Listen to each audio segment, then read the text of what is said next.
अस्सलामु अलैकुम वरहमतुल्लाहि वबरकातुहू। नाज़रीन इकराम, इससे पहले वीडियो में मैंने आपको लेटर पढ़ के सुनाया था। आओ पढ़ते हैं फिर से लेटर वहीं से जहाँ से मैंने पढ़ा था। लेटर पढ़ने का मकसद ये है कि ये बातें जो मैं बोल रहा हूँ, ईरान पर हिंदुस्तान से 2 न्यूक्लियर मिसाइल मारी जाएगी, बहुत बड़ी बात है। अगर मारा गया और मिसाइल गिर गए ईरान में तो बहुत बड़ी तबाही होगी। और अगर ईरान ने इसको डिफेंस में रोक लिया और उसके बाद जवाबी कार्रवाई में जो न्यूक्लियर मिसाइल चलाएगा वो, तो फिर जो तबाही मचेगी उसका ज़िम्मेदार कौन होगा? वही लोग होंगे जो ये जुल्म कर रहे हैं, जो दूसरों को मारना चाहते हैं, वो खुद मरेंगे। तो इसका इल्म मुझे 2002 के बाद दिया गया था। एग्जैक्टली मैं नहीं कह सकता कि कौन से साल में दिया गया था। 2002 के बाद दिया गया था, 2006 से पहले दिया गया था। 2002 के बाद दिया गया था, 2006 से पहले दिया गया था और बहुत अच्छे से डिटेल से बताया गया था जो भी बताया गया था। 2015 में मैंने इसको लिखकर गवर्नमेंट को इससे आगाह करने की कोशिश की और करता था। पहले बता चुका हूँ, पहले थोड़े बहुत पुलिस वालों को और लोगों में, दुकानों में बांटता था। फिर उसके बाद पुलिस स्टेशन जाकर बोला तो एक पुलिस वाले ने मेरी पीठ ठोकी, कहा कि आप अगर ऐसा पुलिस स्टेशन जाओगे, और कितना पुलिस स्टेशन जाओगे, उस पुलिस वाले ने मुझे राय दी कि आप ऐसा जाओ कि पुलिस कंट्रोल ऑफिस में जाओ, वहाँ अगर आप बता दो, समझा दो तो ये पूरा देश के पुलिस स्टेशन में इसकी खबर लग जाएगी। तो बहरहाल फिर नेक्स्ट डे मैं वहाँ 3-4 दिन तकरीबन दौड़ा, उनसे अपॉइंटमेंट लिया। सब अपॉइंटमेंट लेना पड़ता है, कमिश्नर ऑफिस है मुंबई, कमिश्नर ऑफिस में अपॉइंटमेंट लेना पड़ता है। वहाँ सब जाके डिटेल, मैंने कभी गया नहीं था, जाके डिटेल मालूम किया, फिर जाके अपॉइंटमेंट लिया। फिर वो जब बुलाए तब मैं उस वक्त गया, मैं लेटर दिया जो भी हुआ। फिर बाद में उसकी इंक्वायरी आई, वो इंक्वायरी की तारीख भी बता दूंगा। और CBI SBI CID ब्रांच से इंक्वायरी आई इस लेटर की कि उन्होंने फिर ऑफिसर आए, मुझसे बातचीत किए कि आखिर क्या बात है, क्यों ऐसा होगा, क्या होगा। वो फिर बहुत सारी बातें हुई, मैं जिसे बता चुका हूँ। अभी भी लेटर पढ़ते हैं। तो पिछले वीडियो में मैंने लेटर यहाँ तक पढ़ा था कि अमेरिका सेफ रहेगा और जैसे ही हिंदुस्तान के कब्जे में पाकिस्तान न्यूक्लियर आएगा, अमेरिका यूनाइटेड नेशन के नाम पर पाकिस्तान में आ जाएगा और हिंदुस्तान की फ़ौज को वापस हिंदुस्तान आना पड़ेगा। जैसे फ़ौज हिंदुस्तान आएगी, मोदी जी की सरकार गिरा दी जाएगी। यहाँ पर थोड़ा सा मैं बोलना चाहूँगा, थोड़ा समझाते चलूँ। मैंने लेटर में भी लास्ट में लिख दिया हुआ था कि छोटे से लेटर में मैं क्या लिखूँ। बहरहाल जो मेन बात है मैंने लिख रहा हूँ। लेकिन जब पाकिस्तान से हिंदुस्तानी फ़ौज आएगी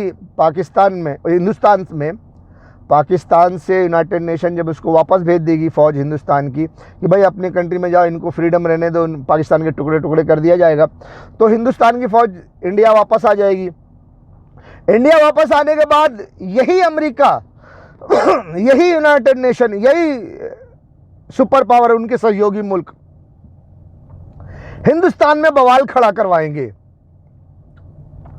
अपोजिशन को सपोर्ट देकर, किसी और पार्टी को सपोर्ट देकर के, आपको पता नहीं चलेगा कि ये कौन करवा रहा है, लेकिन आपके देश में बड़ा आतंक फैलेगा, बड़ा मारधाड़, लड़ाई कट, ये वो, मुखालिफत, ये वो। अरे मोदी जी ने क्या कर दिया, पूरा देश बर्बाद कर दिया, ऐसा करवा दिया, इतने फौजी मारे गए, इतना पैसे का नुकसान हुआ, इतना फौज, इतना वेपन्स खराब हुए, इतना ये हुआ। ये पूरे जंग में जितना भी नुकसान हुआ होगा वो पूरा उभार कर बोलेंगे। हालांकि उससे पहले वो नहीं बोलेंगे। वो तो चाहते हैं कि ये जो जंग हो, अमेरिका के लिए झाड़ू मारा जाए। समझ में आई? लेकिन जब पाकिस्तान से वापस आ जाएंगे तो यही लोग फिर कुत्ते की तरह भौंकना शुरू कर देंगे। सब गद्दार ही होंगे। वो गद्दार कहीं कहीं होंगे, छुपे होंगे, आम लोगों को भड़का करके उभारेंगे। ये सब टेक्नोलॉजी तो आप लोगों को पता होगी यार। अब A to Z बताऊंगा तो बहुत टाइम जाएगा। समझ में आ गई बात?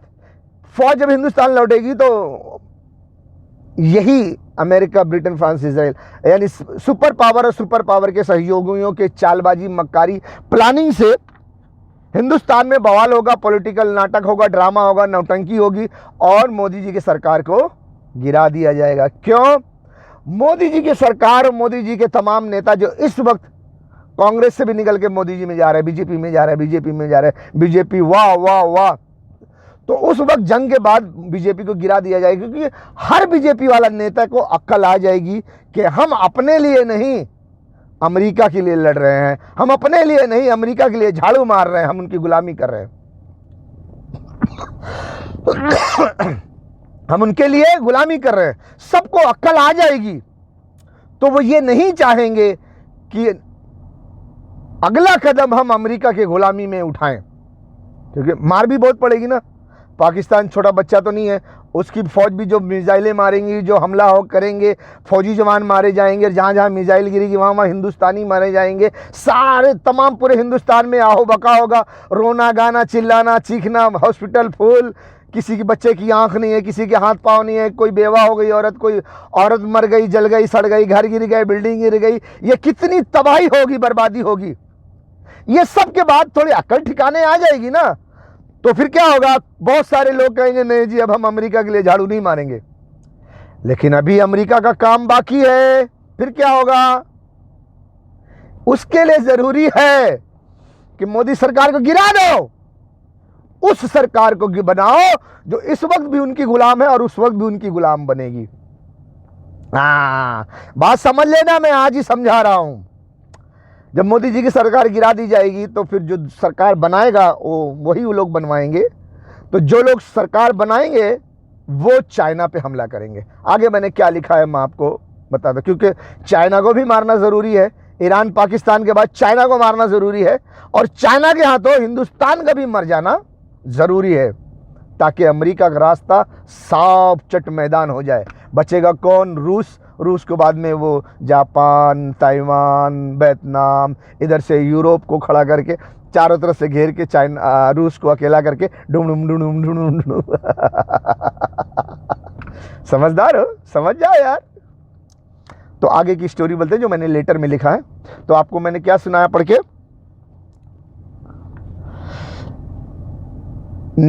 नेशन के नाम पर, अच्छा वो वापस है। जैसे फौज हिंदुस्तान आएगी मोदी जी की सरकार गिरा दी जाएगी। यहीं तक पढ़े थे ना? ठीक है। जैसे फौज हिंदुस्तान आएगी मोदी जी की सरकार गिरा दी जाएगी, फिर जो सरकार बनेगी फिर जो सरकार बनेगी वो चाइना पर हमला करेगी और हमले का रास्ता अमेरिका निकालेगा। हमले का रास्ता भी अमेरिका ही निकालेगा। समझ आई? सब वही करेगा, और हमले का रास्ता अमेरिका ही निकालेगा, अमेरिका निकालेगा। चाइना के हमले से हिंदुस्तान खत्म और हिंदुस्तान के हमले से चाइना खत्म। America safe. अमेरिका बच जाएगा। लड़ेगा कौन? हिंदुस्तान चाइना। हिंदुस्तान के हमले से चाइना खत्म, अमेरिका सेफ। फिर इसी तरह साउथ कोरिया को इस्तेमाल करके अमेरिका नॉर्थ कोरिया, जापान, रूस को खत्म कर सकता है। कर सकता है यानी प्लानिंग वहां तक वो लंबा चौड़ा, फिर हम ऐसा ऐसा कर लेंगे, वैसा ऐसा कर लेंगे, वैसा ऐसा कर लेंगे, हमारा काम हो जाएगा, हम सारी दुनिया पे कब्जा कर लेंगे। जापान रूस को खत्म कर सकता है। इस छोटे से कागज पर पूरी दास्तां नहीं लिखी जा सकती। मैं सैयद एहसानुल कदीर चाहता हूं कि इससे मेरा पूरा हिंदुस्तान आगाह हो जाए। हर हिंदुस्तानी, हर नेता, पुलिस, फौजी, हमारे देश का मीडिया फिर जो बेहतर समझे वो करें। इससे हर किसी तक पहुंचाने की कोशिश करें। मैंने कोई पर्दे में छुपकर लेटर नहीं लिखा, मैंने अपनी गवर्नमेंट को, अपनी आवाम को इससे बाखबर करने के लिए लेटर लिखा है। हर किसी तक पहुंचाने की कोशिश करें। अपने देश की हिफाजत के लिए हर मुमकिन तरीका अपनाएं जिससे ये मालूमात हर किसी तक पहुंच सके, क्योंकि जिनको अमेरिका ने ख्वाब में अच्छी अच्छी चीजें दिखाया है वही खुशफहमी में है। उम्मीद करता हूं कि बाकी लोगों को बात समझ में आएगी। इसे पूरे देश के लोगों तक पहुंचाएं। लिखने में जो गलती हो उसे माफ करें। अमेरिका ने जो गुलाम है अमेरिका के, उनको बड़ा बड़ा ख्वाब दिखाया होगा, हम तुमको ये दे देंगे, वो दे देंगे, हम तुम्हारे जैसे जैसे स्टेप बाय स्टेप टाइमिंग होता है, सेटिंग होता है, बहुत टेक्निकल माइंड यूज किया गया है। मैं आपको बताते चलूं, थोड़ा सा समझाते चलूं, आपका वहां तक दिमाग भी नहीं जाएगा। अमेरिका को पता होता है, सुपर पावर को पता होता है कि इतने समय में ये हो जाएगा, हम इतने समय में इनसे ऐसी बात करेंगे, फिर इतने समय के बाद हमें ये काम करना है, फिर हम इनसे ऐसी बात करेंगे। वक्त भी बीतेगा और वो समय के साथ साथ लोग भी बदलेंगे और हम अलग अलग टाइप की बात करके अपने प्लानिंग पर चलेंगे। तो बड़े खुशफहमी का जो ख्वाब दिखाया, हम तुम्हें पैसा भी देंगे, तुम्हारा अखंड भारत बन जाएगा, तुम हिंदू राष्ट्र बना लेना, हम तुम्हारे साथ हैं, मुसलमानों को मारो, भगाओ, ख़त्म करो, ये ऐसा हो जाएगा। कुछ लोग इस पर हैं, कुछ लोग गद्दार हैं, उनको पता है कि हम न्यू वर्ल्ड ऑर्डर बनाएंगे और जवानी में ऐश करेंगे, सारी लड़कियों को, सारी औरतों को नंगा करेंगे, शराब अय्याशी में दिन गुजारेंगे, तुम यहाँ सिटी बना लेना, हम यहाँ सिटी बना लेंगे, वहाँ से दुनिया भर से खूबसूरत औरतें ले आएंगे, हम लोग ऐश करेंगे। हाँ, बड़े बड़े सपने तैयार कर लेंगे यार। अब इतना मजा करना है तो थोड़ी बहुत तो कुर्बानी देनी पड़ेगी ना। कुछ लोग मरते हैं तो मर जाने दो। दुनिया भर की खूबसूरत जवान अच्छी फिगर वाली लड़कियां हमारे बिस्तर पे होंगी, और क्या चाहिए। जो धर्म पसंद करता है उनके सामने धर्म की बातें, और जो शराब अय्याशी पसंद करता है उनके सामने शराब अय्याशी की बातें। वक्त वक्त पर बात और ये सारे सपने सब बदलते रहते हैं। अमेरिका अपने दिमाग से, पॉलिटिक्स से, टेक्निकल माइंड से लोगों को इस्तेमाल कर रहा है। अब बात तो यही सच है कि ये पूरे दुनिया में जब वन वर्ल्ड गवर्नमेंट बनेगी तो सारी दुनिया की औरतों को बाजार में बिठा दिया जाएगा और सारी दुनिया की औरतों को नंगा कर दिया जाएगा। एक कानून बन जाएगा कि दुनिया की कोई भी औरत, कोई भी बच्ची कपड़ा नहीं पहन सकती जिस्म ढकने के लिए। फैशन के लिए नंगी पुंगी कपड़े सब रहेंगे, लेकिन उनको कोई लड़की कहेगी नहीं जी मैं शर्मदार कपड़ा पहनूंगी तो नहीं।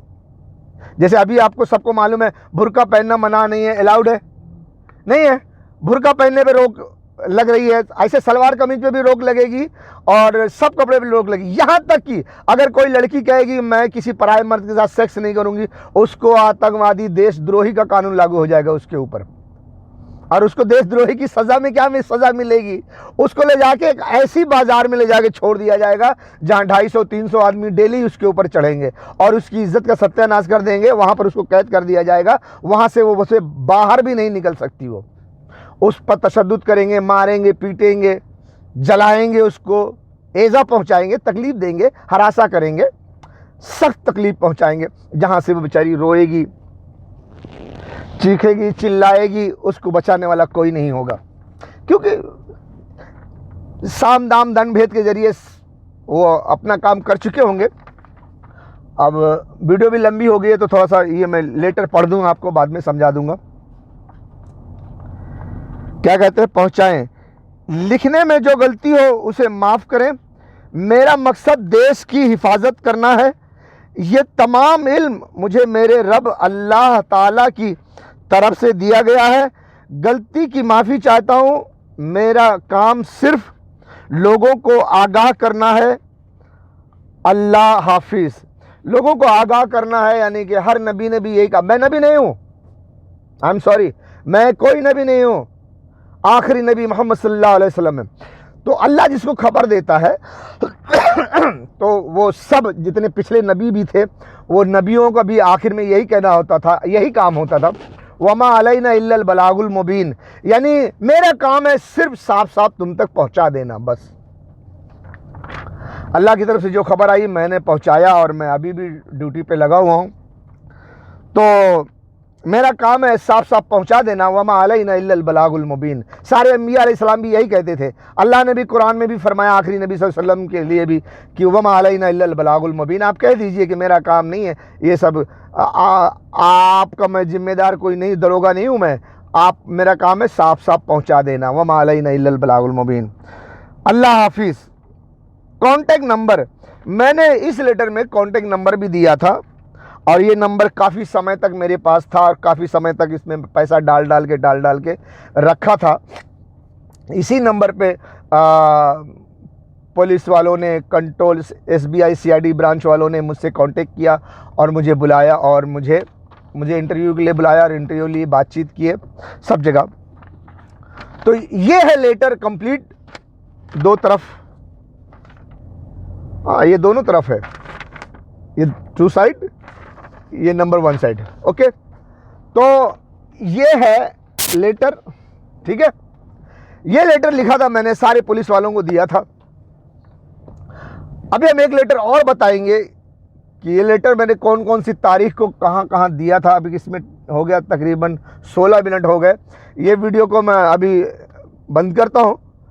इसके अगले वीडियो को मैं आपको थोड़ा उसमें बताऊंगा कि कौन से साल में कितनी तारीख को मैं कहाँ कहाँ गया था, ताकि आप लोगों को मालूम हो जाए कि मैं शांति के लिए, कि देश में भी शांति रहे, दुनिया में भी शांति रहे, हमारा देश किसी दुश्मन का शिकार न बने, हमारा देश को अंग्रेज़ इस्तेमाल न कर सके।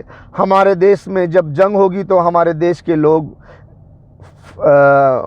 मिसाइलों से, बमों से जो घायल होंगे, जो नुकसान होगा, हमारे देश के लोगों का घर गिरेगा, हमारे देश के लोग ज़ख्मी होंगे, मरेंगे, उससे बचाया जा सके। लेकिन हमारे देश की सरकार ही, अभी जंग हुई नहीं, न जाने कितने घरों को गिरा दिए बुलडोज़र चला के। ये वही सरकार है जो अमेरिका के लिए, अंग्रेज़ों के लिए झाड़ू लगाने का काम कर रही है। अभी तो आप लोगों को नहीं पता चलेगा, धीरे धीरे जब आप सब हकीकत से पर्दा हटेगा तो आपको एहसास होगा।